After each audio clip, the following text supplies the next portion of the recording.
Mayo 16, taong 2008, bandang alas 8 ng umaga, gumimbal ang isang karumaldumal na panluloob sa isang sangay ng bangko dito sa RCBC ng Cabuyao, Laguna. Ang isang pangyayaring ito ay talagang naggatid ng gimbal ng imasaker ng mga sospek ang lahat ng empleyado sa loob, kung saan nadamay pati ang sibilyan, pati ang isang kliyente, na walang awa na pinatamaan ng mga sospek ang bawat ulo ng mga napaslang na parabang summary institusyon. Ang naging estilo ng kabrutalan na limasin ng mga sospek ang pera sa loob ng vault na tinatayang aabot ng halagang 9 to 12 million pesos. Ang naturang pangyayari talagang planado at pinoprotektahan daw ito di umano ng mga politiko na nasa itaas. Ang malalaking criminal syndicate dito sa ating bansa at ang mismong anggulo ng mismong inside job, bagay na ang kaganapan na ito ay tinutukoy na isang pinakamadugong bank robbery sa kasaysayan ng ating bansa na kumitil na 10 buhay, kung saan siyam dito ay death on the spot habang ang isa ay binawian din kalaunan sa ospital. Ngunit ang tanong, nakamtan nga ba ng mga biktima ang hustisya o katarungan sa pangyayari na ito? Kaya ngayon ay ating tatalakayin at halongkatin ang kabuuang kwento sa krimen na ito na minsan na nagbigay kilabot sa ating kasaysayan na nabansagang na 2008 RCBC Cabuyao Robbery Massacre. May 16 taon 2008, araw ng Biyernes, bandang alas 9 ng umaga, isang tawag na natanggap ng mga otoridad galing sa mga nagsosuspektiyang customer ng RCBC Cabuyao Laguna Branch nang dahil sa hindi pagbubukas ng sangay sa 9am schedule nito. Bagay na siyang kaagad namang narespondihan ng mga kapulisan. Ang nasasabing site talaga namang kahinahinala nga ang hindi pagbubukas ng naturang bangko sa mga oras na iyon, kung kaya't dito na pinasok ng mga otoridad ang bangko na siyang kaagad gumimbal nang tumambad na lamang sa kanilang harapan mismo ang nagdaanakang mga dugo, kung saan nakabulakta ang lahat ng personaheng nasa loob nito. Sa mga puntong iyon, tagumpay na palang nalooban at nalimas ang RCBC Laguna Cabuyao Branch ng mga kriminal na walang konsensyang minasaker ang bawat personahe na kanilang nadatnan sa loob ng naturang bangko. Bagay na talaga namang nakakakilabot. Noong bandang alas 8 pa pala noong naturang araw na namataan na pala ang isang Toyota Innova na pumarada sa harapan ng bangko noon na hinihinala na sinakyan ng mga kawatan. Sakay dito ang 5 kalalakihan na may bitbit na matataas na mga baril, at kaagad daw na bumaba ang iilan sa mga sakay ng nasabing sasakyan at kaagad na pumasok sa loob ng bangko na purong naka-jacket na itim at nakasuot ng mga mask. Alaunan, kaagad naman sumunod ang 2 pang kasama nila na kaagaran ding pumasok sa loob ng RCBC Bank. Nagawa pa ng mga sospek na isulat sa lagbok ng gwardya ang kanilang mga lihis na pangalan at nagpakilala mga otoridad, at nang salubungin na sila ng bank manager upang tanungin sana sa kung ano sana ang pakay. Tila ba wala sa mga bukabulary ng mga kriminal ang usapan kung sa agad naman nilang binaril ang manager sa mismong uluhan, at kasunod na rin nilang pinagbabaril ang isang kliyente at janitor ng bangko. At dito na rin hinablot ng mga kriminal ang 2 pang empleyado at kinaladkad patungo sa vault ng bangko, kung saan persahan pinabuksan ng mga sospek ang naturang vault. At nang matapos na mabuksan, kaagad din na dumanak ang dugo ng 2 empleyado, kung saan walang awa itong pinagbabaril ng mga sospek. Matapos na maitumba ang 2 empleyado, kaagad na nilabas ng mga sospek ang mga nakaimbak na pera sa vault na milyon-milyones ang halaga. Matapos ang walang habas na paglilimas ng pera, tila hindi pa nakontento ang mga salarin at kinaladkad ang 3 pang empleyado ng bangko at ipinila, kung saan isa-isang bumagsak ang mga ito matapos na sunod-sunod pagbabarilin ng mga kawatan ang parting uluhan ng bawat isa. Ngunit bago pa man tumakas sa mga suspektado na gumawa ng krimen na ito, gamit ang nakabukas na pinto sa likuran, itinumba na rin muna nila ang mismong gwardya. Wala talaga silang balak na magtira ng buhay sa mga oras na iyon, at nang umandusay na ang lahat ng mga katawan sa loob ng bangko, dito na rin kaagad na tumakas sa mga kriminal, kung saan ginamit pa ang sasakyan ng mga isa sa mga empleyado. Ginamit nilang getaway vehicle habang bitbit nila milyon-milyones na kanilang nasamsam.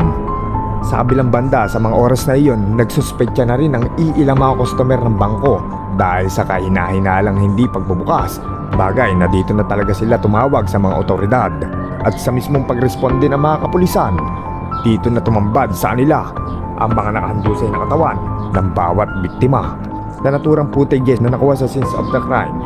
Operative, una nang bumungad sa entrance pa lamang ang bangkay na bank manager na kinilalang si Roberto Castro. At sa bandang gilid naman ng teller area, tumambad rin ang katawan ng kliyenteng nasawi na si Fernan Antonio. At sa may teller area naman, tumambad din ang mga nasawing mga kahera na si Tereseta at si Olga Gonzales. At ang bangkay ni janitor na kinilalang si Juan Laifa. Sa bandang likuran naman ay humandusay rin ang katawan ng isa pang teller na si Benjamin Jr. At sa may bolt naman, tumambad rin ang katawan ng bank operation assistant na si Noel Miranda at bank cashier na kinilalang si Fernando Lapaan Jr. Habang sa likuran naman ng bangko, nakahandusay naman ang katawan ng nakaduting gwardiya na kinilalang si Aguinaldo Baltasar. Sa mga oras na iyon ay may mga naitala rin nag-iisang survivor sa crime scene na kinilalang si Isagani Pastor na kaagad na dinala sa bahay pagamutan. Nakalaunay, pinawian rin ng buhay. Pagkakaobserba ng mga otoridad na gumawa sa investigasyon, tila summary insecution ang pamamaraan ng mga kriminal sa pagpaslang sa lahat ng mga biktima kung saan ang bawat isa ay may tama ng bala sa ulo. Wala rin ni isang pasa ang nakita sa bawat katawan ng mga biktima o indikasyon na naglaban pa ang bawat nasawi. Kung kaya't ayon sa naging salaysay ni Provincial Director Senior Superintendent Felipe Rojas, itsura sa loob ng bangko, nakahilera yung mga victims. Most of them were shot point blank. So most probably summary execution na ginawa. Pinapila sila, pinatay sila. Sa naturang investigasyon, malamang gumamit umano ang mga suspect ng baril na equip na tinatawag na silencer sa kadahilanan na talagang malinis ang pagkaka-execute ng krimen kung saan wala ni isang balang o malingawaw sa mismong crime site nang mangyari ang pamamaslang. Nakuha rin sa crime scene ang basyo ng bala na galing sa 45 caliber pistol, 38 revolver at na-recover din ang 2 shotgun at ang 6 na bala nito.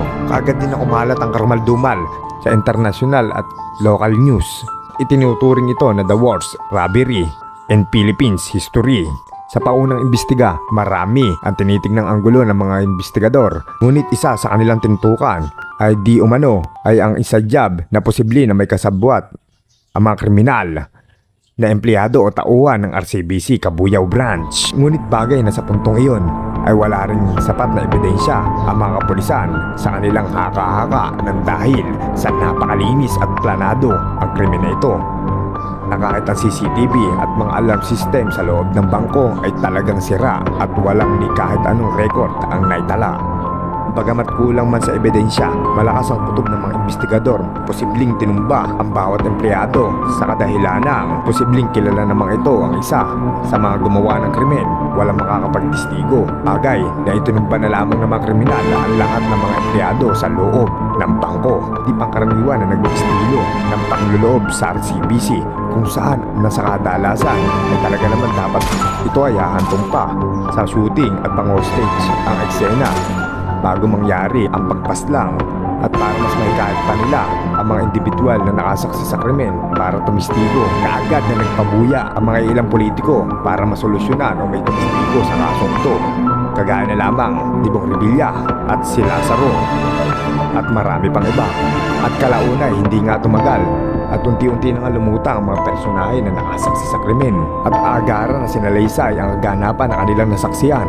Bagay na dito na napatibay ng mga investigador kanilang mga hinala na posibilidad na inside job matapos na lumutang ang isang witness na isang kasabwat dito sa panluloob at ito ay isang personaheng kinilala sa alias na Roger. Ayon sa naging salaysay ni alias Roger, nirecruit lamang di umano siya ilang araw bago mangyari ang panluloob sa RCBC Cabuyao Branch kapalit na maliit na halaga na nagkakahalaga ng 400,000 pesos kung saan magsisilbi siyang lookout habang gagawin ang panluloob. Ngunit sa pag-aakalang ganun na lamang kadali, laking gulat na lamang umano niyan na balitaang hindi lamang pala panluloob ang nangyari kundi isang masaker. Bagay na binabagabag na siya di umano ng kanyang konsensya. Napilit man daw niyang gastusin at alawin ang kanyang sarili gamit ang pera na ibinigay sa kanya. Tiyak na hindi talaga daw ito sasapat para marunong niya ang konsensya na minuminuto niyang hinaharap. Tanong na rin at takot sa buhay, lalo't lalo sa kanyang mga pamilya na naging takot at suko niya sa mga otoridad. Una nang iniwan ni Roger ang mga pera na natira na ibinahid sa kanya sa isang tricycle na naging daan naman para matuntun siya ng mga otoridad. Ito ay matapos na i-report ng tricycle driver ang naturang pangyayari bukol sa daan-daang pera na naiwan habang siya ay namamasadaw.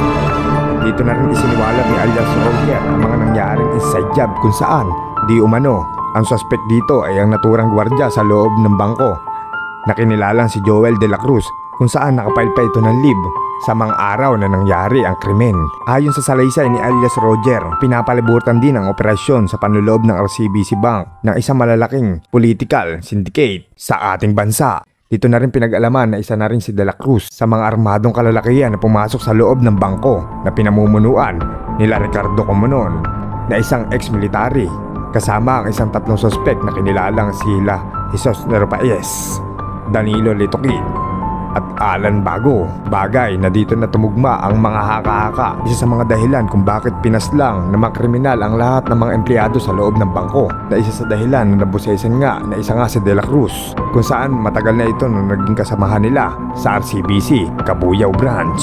Nagpositibo rin ang mga fingerprint na nakuha sa vault area ng bangko na tumugma sa fingerprint inside man sa krimen o espiya na si Joel De La Cruz. At dahil sa pagkadetalye ni alias Roger sa kaganapan na kanya nasaksiyan kung saan tumugma rin ito sa salaysay ng iba pang mga nakasaksi, bagay na kaagad din na bigyan linaw ang lahat ng anggulo na tinitignan ng mga investigador, kung kaya't agad na isinigawa ng mga otoridad ang pagtugis sa bawat sospek na napag-alaman rin may mga kabi-kabila na palang kaso talaga ang mga ito, kung saan may kaugnay lahat sa panloloob at sa mga nakawan.